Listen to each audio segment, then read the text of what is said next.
my next question is, Yasas, what is the biggest fear of a salesperson and how to handle that? When I meet potential sales professionals, either some of them are forced into that job or they are in that job by mistake.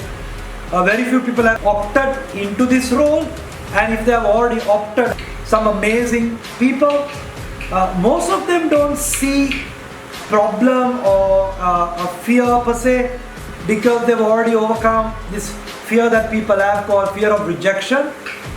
If you look at culturally, the typical culture that we come from in this country is not a culture that promotes risk taking.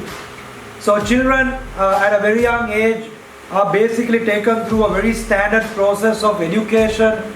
They are predominantly told to do what everybody else does with regard to even the subjects they choose, the education they do, the sports they do. So basically we come from a very low risk outlay. So of course that is a factor that holds you back when you want to pick up a phone and call somebody, or you meet somebody a little senior, or we call them the top end of the market. Some people hesitate, they have fear in reaching out because there's this big gap, or you don't want to take a risk of reaching out because you fear rejection. So we have an inherent problem. So that's one side of it. But the fear I would have today, if I am to meet you, I would not say it's a fear, but it's the challenge that I don't know enough about your business as at today, and how far can I get you to open up? I would not say it's a fear, but it's a challenge you have, because if I'm unable to relate to you in a short period of time, I'm unable to get you to open up and tell me your real business problem. As a result, I might not be able to solve that problem for you. So I guess that's the biggest challenge. From a fear point of view, generally the discussion is about fear of failure, fear of rejection, fear of the unknown when you go and make a presentation to 100 people or meet somebody.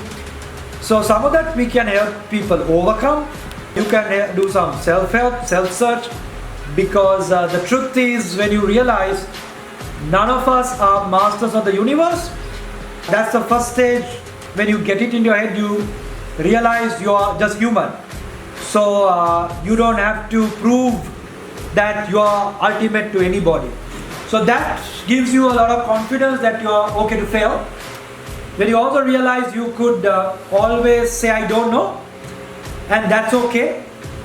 And then you realize, oh, I can say I don't know, I can find that out for you. It gives you confidence to go in front of somebody. You know what you know, and you're very clear what you don't know. And you also know when you make a mistake, in case you do, you can always say sorry. So when you're equipped with some of those fundamentals, you don't have fear of being judged or rejected. But I truly appreciate when I made my first call to go and meet a very senior person when I'm 21, going by bus, and I walk into a boardroom of a big company where the guy in front of you is like 3 times your age, he's got kids of your age, and your job is to talk financials with somebody who's got billions, and you're trying to figure out bus fare.